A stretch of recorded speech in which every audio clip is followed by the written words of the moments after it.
Caden, this run you're on, how does it feel when you're going up the plate? And what does the ball look like? Yeah, I mean, I'm taking it one day at a time. Trying not to get too big-headed about it all. But, I mean, it's a great feeling knowing the hard work's paying off a little bit. Coach Early says you go up to the plate with bad intentions and a killer mindset. Where does that come from, and what is your approach when you go up there looking to do damage? Yeah, I mean, I've always had the same mindset going up there, and it's just hit the ball as hard as I can.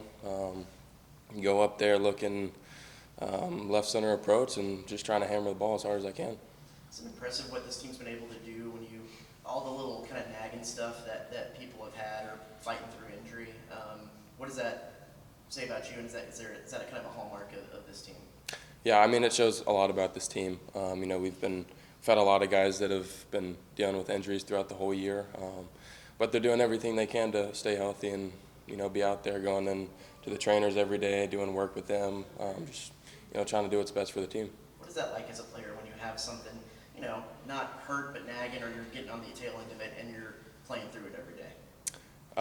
Wait, can you repeat it? Sorry. Yeah, what is it like as a player when you have something either that's kind of nagging or that you're on the tail end of the recovery and you're kind of having to play through being 80% or something like that? Yeah, I mean, it can be difficult at times just because, like, for me as a player, dealing with injuries, I'm always a guy that wants to go 100%, and, you know, being told, you know, you got to play at 80%, it can be hard, but, you know, it's something we got to do to stay healthy out there.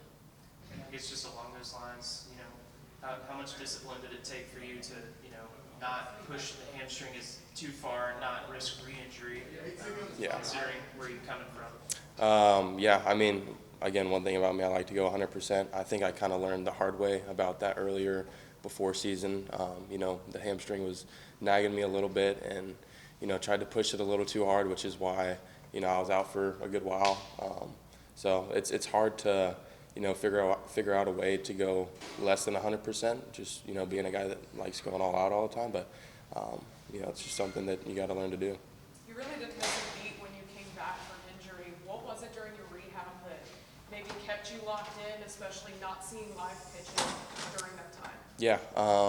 Again, like, I never had a problem swinging. Like, in the cages, I was always able to swing without feeling any pain. So I was still in the cages doing a lot of work with the coaches. The coaches were really good at finding time for me every single day and working with me every single day. You know, as far as, like, keeping my eyes trained for velocity, I'd do a lot of stuff off the machine. You know, I'd bump it up to 95 every day, just tracking my eyes. And then, you know, do a lot of stand-ins off pitchers, not swinging, just tracking pitches, stuff like that. How much pride do you take in your defense? I mean, I take a lot of pride in it. It's something that, you know, we work a lot more hitting wise, so defense can get overlooked a little bit. But I mean, I take a lot of pride in it. You know, I like to go all out when I'm out there. So when I'm in the field, try and catch every ball I can. So you robbed a couple home runs last year with the catch you made Sunday in Austin. Where does that rank as far as your best catches, your favorite catches you've ever made? I would say that's probably my favorite catch, just because it was in Austin, you know, at their place against UT in a close game. So I would say that probably takes the cake for it. When's the last time you had to go, like, full send Superman dive to get a ball like that? Other than that? Yeah. Is that like the first time you had to go, like, 100% layout? Yeah, I think so. I don't remember the last time other than last year. Did you, like, lose your breath a little bit? Yeah, it knocked the breath out of me for sure. Yeah. Staying on that, you obviously haven't played the field a ton this year, but being able to do that, get up and, like, okay, I'm still good physically, how'd that feel for you, like, at least mentally wise?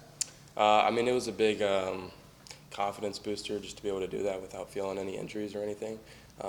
So I know it felt great, you know, being able to play 100% in the field again. You know, it was my third game, but it felt great being out there.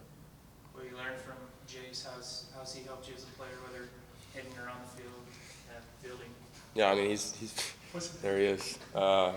It's really hard to, like, be nice to him just because he's right here. I like to say nice things, like, when he's not around me, because I don't want to boost his ego too much. No, I want to hear you. But, you know, he's been great. He's been there for me even when I was hurt, you know, talking with me. He's been great. I don't want to say too much because I don't want to. That's all you got? Yeah, that's all I got. That's all I got for now. That's all I got. That's all I got for now. That's all you have? That's all I got. You can ask me when he's not around. Goodness. Yeah. Anything else? All right, let's get it. Thank y'all.